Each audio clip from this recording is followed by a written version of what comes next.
I wasn't supposed to be in Sector L alone. That was the first line in the handbook, printed in faded red ink just above the safety waiver nobody ever read. And I broke it in my 3rd week. My name is Callum Hayes. I'm a broadcast technician contracted through a defense communications subsidiary that barely has a website. They send people like me to facilities that don't officially exist, to repair machines that were never formally installed, inside buildings that were either decommissioned or never completed. Sector L is one of those places. You won't find it on the regional infrastructure logs, and even if you did, there's no road sign for the turnoff, just a patch of cracked asphalt at mile marker 119 and a rusted gate that opens if your badge is still warm. I first got assigned there in February. The weather was dead, cold without feeling, and the trees along the road looked like they'd been frozen mid-scream. The sector itself is built into the hill, not under it, but into it, like the mountain trying to absorb the concrete. 3 floors, 7 chambers, 4 active relay rooms, and 1 hallway that doesn't show up on the internal schematic. That's the one they called L Hall. I was told to stay out of it. That's all they said. Just stay out. The first 2 weeks were quiet. Boring, honestly. Most of the diagnostics were routine, the kind of stuff I could do in my sleep, recalibrating dials, grounding faulty power rails, swapping old relays. But on my 3rd Thursday, I found the anomaly, and that's when everything started to fold.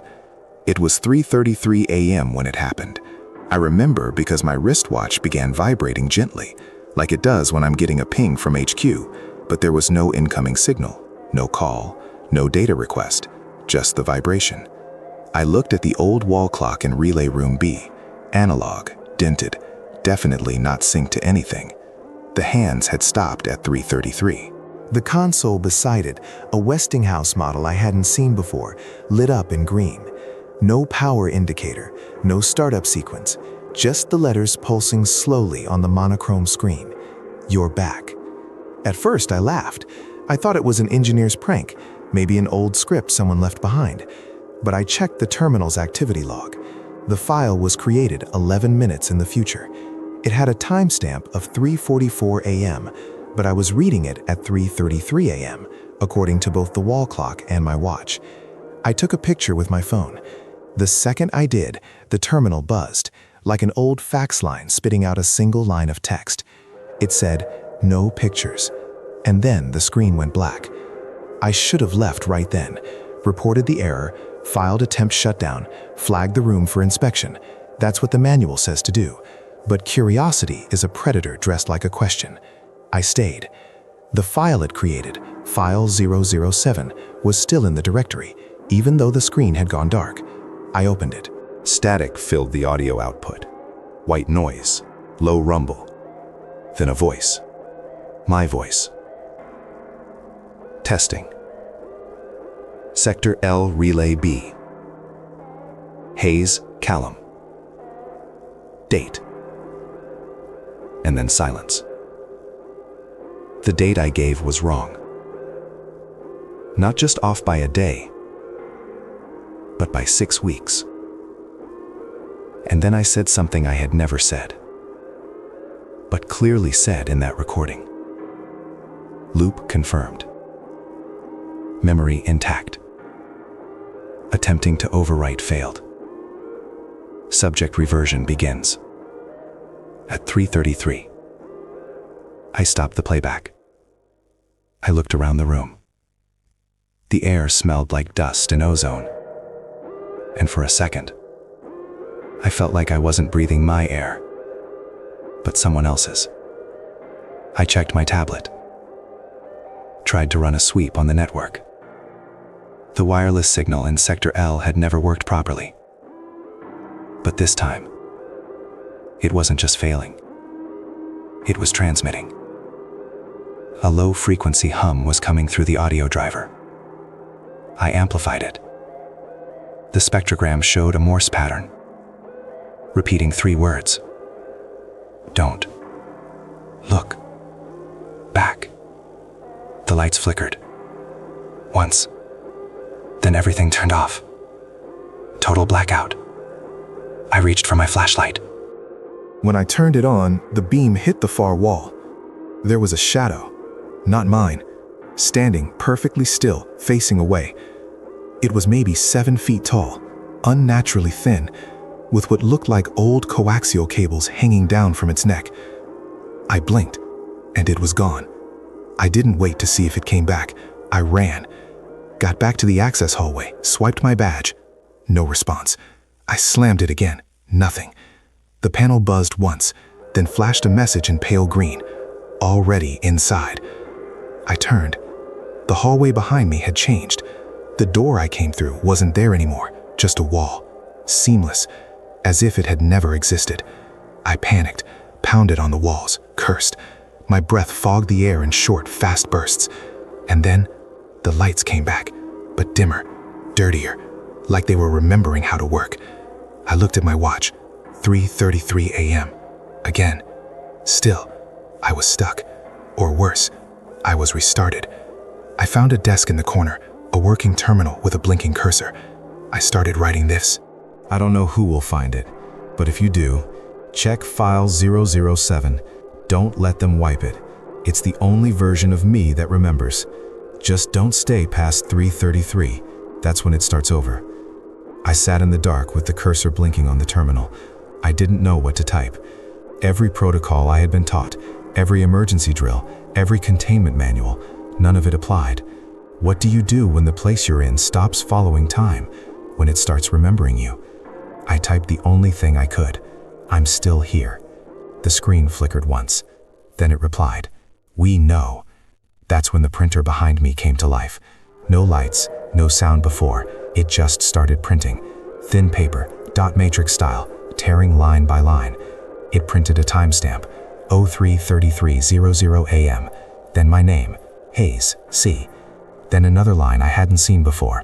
Version 04B, exit denied. I walked to the exit hatch again, but the walls had shifted. Literally, like the whole corridor had bent in a slight spiral. I counted the overhead lights again. This time, only 5. The hallway was shorter now, but the distance to the door felt longer. The floor echoed in a rhythm I didn't recognize, like someone else was walking just half a step behind. I stopped. The echo didn't. I turned fast. Nothing. I don't know why I did it, but I reached out and touched the wall. It was warm. Not just slightly. Body temperature, like something alive was pressing on the other side. That's when the hallway lights cut out again. Total black. My flashlight buzzed when I clicked it. Dim beam, flickering, but it was enough to see the security mirror at the end of the corridor. I was moving in the reflection, only I wasn't. I stood completely still, but the reflection tilted its head, slowly, deliberately, toward me. Its face was mine. Same hair, same uniform, same wristwatch, but the eyes were wrong, unfocused, gray, like the memory of sight. And then it mouthed something. I couldn't hear it, but I read the lips. "You're late." The flashlight died. The air shifted, like pressure in a sealed cabin. When the lights snapped back on, fluorescent and buzzing, the reflection was gone, but a new line had been printed on the terminal. Version 05A now active. I checked my tablet again. Battery, 14%. File access, locked. Network, transmitting. The signal wasn't from Sector L. It was to Sector L, from my home coordinates, from my apartment. The metadata listed the file name, reentry log 04B, timestamped 2 hours in the future. I froze. If that log existed, it meant I got out, or at least a version of me did. That's when the PA system buzzed. First time I'd heard it active. A dry voice came through, distorted but clear. "Hayes, we need the new sequence. Repeat your last exit attempt." I grabbed the mic. "This is Hayes. I never exited." Repeat. "I never left. I'm still inside L Hall." Silence. Then the response. "That's not correct. You've already returned." The hallway lights pulsed. My watch vibrated again. I checked the time. 3:33 a.m. Again. It hadn't moved. It was resetting. I opened drawer 267 again. This time it was empty, except for a photo. Black and white. Me, standing outside Sector L, smiling. Behind me, another me, blurred, watching. I flipped it over. A date was written in red ink. 2 weeks from now. The caption read, "First successful copy. Loop stabilized." I don't remember that day. I don't remember that photo. But I recognize the coat I was wearing. It's in my locker right now. I sat down. I tried to make sense of it. My voice was still playing from somewhere, a faint whisper in the ducts, replaying the same line again and again. Sector L doesn't erase. It replaces it. A low mechanical hum started rising. The walls began to vibrate, like the whole hallway was charging. I could feel the fillings in my teeth buzzing. And then another printer, one I hadn't noticed before, started spitting out paper. This one had no names, no timestamps. Just one phrase repeated endlessly. Who was first? I don't know. I don't know if I'm the original or just the latest copy that remembered being scared. But if I get out, if I somehow walk out through the right version of that hallway, I need to know what I left behind.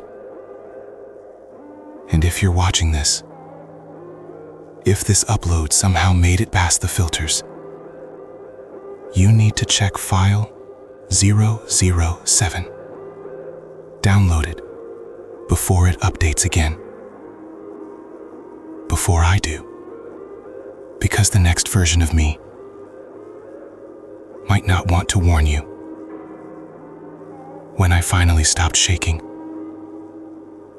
I forced myself to lie down on the cold floor of Control Room C. I needed to sleep, or reboot, or reset. Whatever was happening to my memory was starting to bleed into my thoughts. I kept having moments where I would reach for a tool I hadn't packed. Remember a door I never opened. Recall instructions no one had ever told me. But I acted on them like instinct. That's when I realized I wasn't dreaming in real time anymore. My dreams were delayed. Always starting with events that hadn't happened yet. I would see myself walking into rooms I'd never seen, saying words I hadn't thought of, hearing voices I didn't recognize until they came out of my own mouth the next day. The worst part? I woke up and found a new login session on the terminal, logged under my ID, logged in at 2:11 a.m.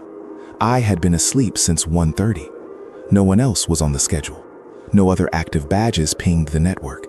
And yet the console showed a complete system scan, logs pooled, audio exported, and a file copied into the black box with the label version chayezaretok. The file wasn't editable. It was marked read-only, system root. I tried to delete it. The terminal beeped twice, then printed another message on screen. Confirmed, intended to erase self. I stared at that line for a long time, not sure if it meant me or the version of me that had been here before. Either way, the system wasn't going to allow it. I opened the black box manually. Inside was a cassette, labeled by hand, Sequence 04, Dormant Copy, Do Not Play. So I played it. I don't know why I did. Curiosity, again. The voice on the tape was mine, but slower, like something was dragging the waveform backward. It repeated one phrase, over and over, under static and machine clicks. The future is bleeding backward. I watched myself leave. I wasn't supposed to. Then a scream, short, clipped, mechanical. I stopped the tape. I looked at my reflection in the blank monitor. My eyes looked wrong, a second too slow, like my face was being remembered by the glass a moment after I moved. That's when I heard footsteps again, behind the wall, measured, calm, getting closer. I grabbed my bag, flashlight, and tablet and ran for the hall. The corridor looked shorter again.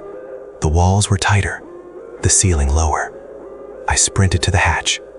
No keypad, no lights, just the emergency crank.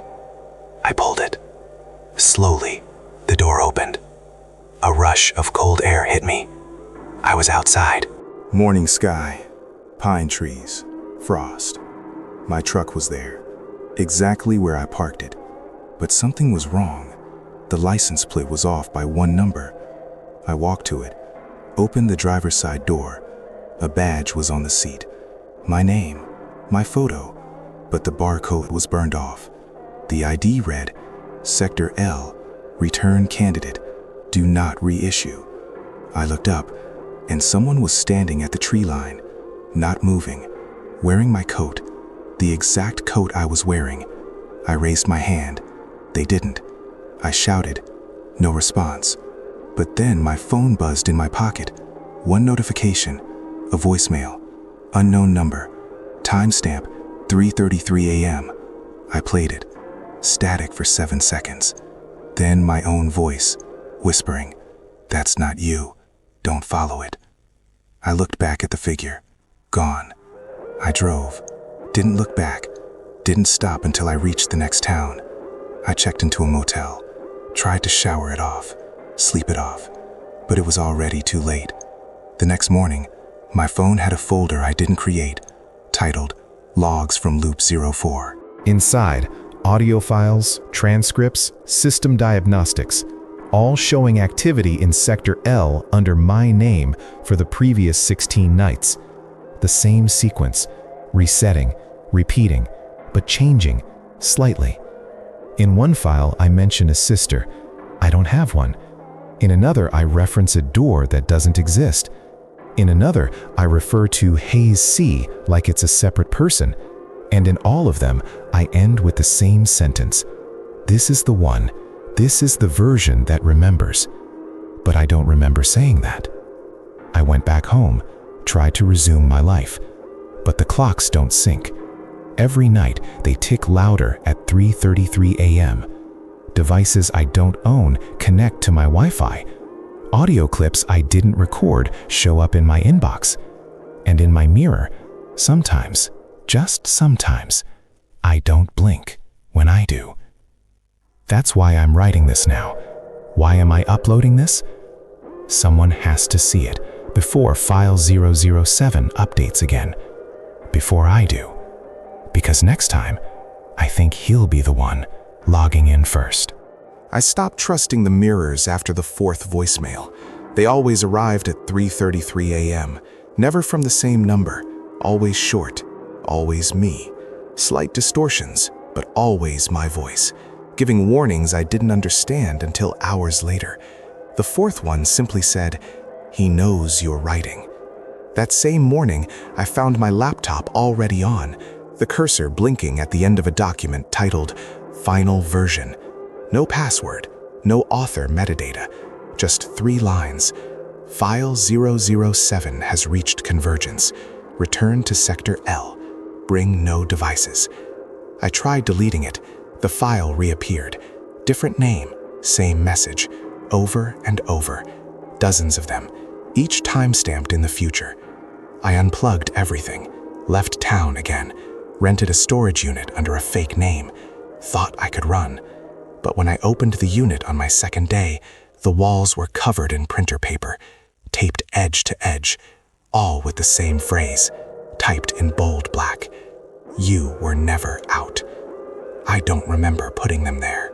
But I recognized my handwriting on some. I started hearing the broadcast again, not through radios, through other things. Refrigerator hums, street lights flickering in sequence, my microwave blinking 3:33 in a room with no power. It wasn't signal, it was presence, a pattern. Sector L wasn't just a place, it was inside the loop. I realized then, I hadn't escaped. I'd been deployed, and I wasn't the only one. My neighbor's security light blinked in Morse code 3 nights in a row. The pattern was weak, staggered, then stronger. One night it spelled, copy 04B lost. Another night, copy 05C active. I started dreaming of places that didn't exist.